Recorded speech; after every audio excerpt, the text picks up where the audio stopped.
अस्सलाम वालेकुम रहमतुल्लाहि व बरकातुहू। जैसा कि आपको मालूम है कि ज़िंदगी के अंदर तकरीबन हम सब को एक इंतहाई मुश्तरका और कॉमन जो है आम तौर पर आपस में ज़ाती खलफशार, घरों में, दोस्तों अहबाब में, माशरे में हमें एक दूसरे से शिकायत होती है या हम एक दूसरे के ख़िलाफ़ होते हैं। ज़ाहिरन भी होते हैं और ज़ाहिरन अगर नहीं होते तो अंदरूनी तौर पर, बातनी तौर पर हम उसके मुखालिफ होते हैं। यानी ये वो चीज़ें हैं जिसकी वजह से हमारे आपस के रिश्ते, ताल्लुकात मुतासिर होते हैं और हमारे अपने माहौल के अंदर एक बेचैनी पैदा होती है जिसमें हर शख्स मुतासिर होता है।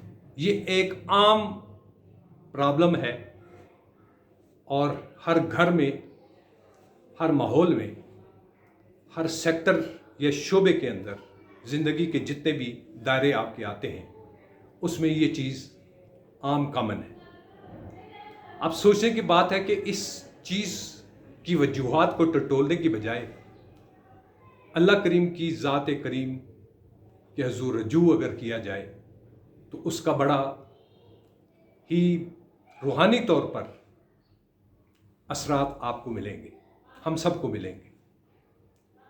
और उसका आपने अस्माउल हुस्ना अल्लाह ताला के 99 जो इसमें मुबारक हैं उसमें आप या सलाम हो यानी सलामती देने वाला,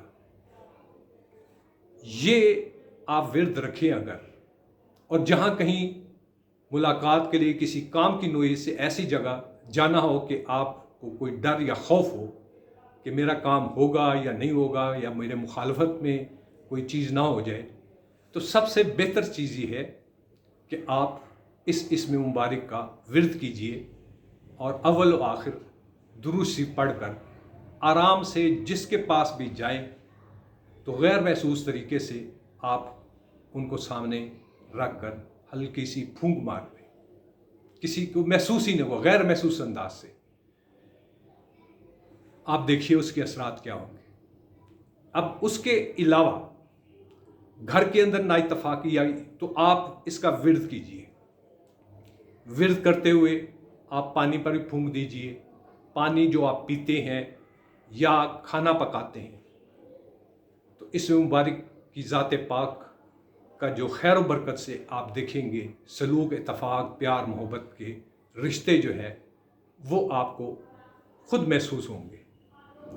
अब अगर इसमें बात वही है यकीन और एतमाद, भूख लगती है ये तो आपको महसूस होता है कि मुझे भूख लगी हुई है, नींद आई है तो नींद का एहसास होता है। इसी तरीके से जो आपकी तकलीफ़ है उसका एहसास हो और जो पढ़ रहे हो उसकी तरफ आपको भरपूर तवज्जो होनी चाहिए। ये है असल चीज़। अब इसके साथ के इंतहाई पुरअसर हो तो फिर सबसे पहले आप अपनी ज़ात की तत्हीर कीजिए। चुगली, बखीली, बुग़्ज़, हसद, सूद, ग़ीबत, किसी को नुकसान देना, इन चीज़ों से इज्तनाब करेंगे यानी हर एक के लिए खैर अगर आप तलाश करेंगे तो अल्लाह ताला आपको भी खैर ही अता फरमाएगा और इसके असरात फिर आप देखेंगे। आम तौर पर लोग कहते हैं जी दुआ की कबूल नहीं हुई। वजह यही वो बुनियादी चीज़ें जो आपके अंदर, जिसमें हम सब शामिल हैं। मैं किसी की ज़ात को मुखातिब नहीं कर रहा, माशरती तौर पर बात कर रहा हूँ।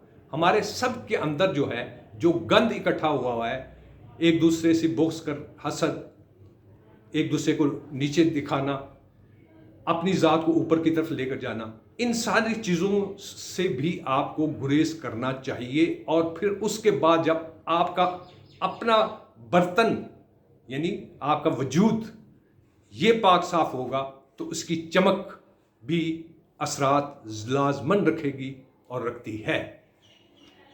बुज़ुर्गान करीम को देखिए जिनकी निस्बत से कायनात में ये दीन और इस्लाम फैला और माशरे में मोहब्बत और इस चीज़ के ताल्लुक़ के अंदर मजबूती पैदा हुई थी। उसकी बुनियादी वजह ये थी کہ کسی سے کوئی لالچ نہیں، کسی سے کوئی غرض نہیں، ہر ایک کے لیے خیر، دشمن کے لیے بھی خیر مانگے، اپوننٹ کے لیے بھی خیر مانگے، ہر ایک کے لیے خیر مانگے، خامیاں تلاش نہ کیجیے، خوبیاں تلاش کیجیے۔ اور بات ذرا میں نے موضوع سے آگے کر دی، تو بات چھوٹی سی جو آپ کو بتائی وہ سمپل سی یہی ہے، یا سلامہ پڑھیے، پھر اس کی خیر و برکت دیکھیے، لیکن بنیادی چیزیں جو صفائی اندر کی کرنی ہے ہر ایک نے اپنے انفرادی طور پر وہ لازمی کیجیے۔ آخر میں نیک دعاؤں کے ساتھ اللہ تعالیٰ ہمیں خیر و برکت عطا فرمائے، پیار، محبت اور سلوک عطا فرمائے، آمین ثم آمین۔ السلام علیکم ورحمۃ اللہ وبرکاتہ۔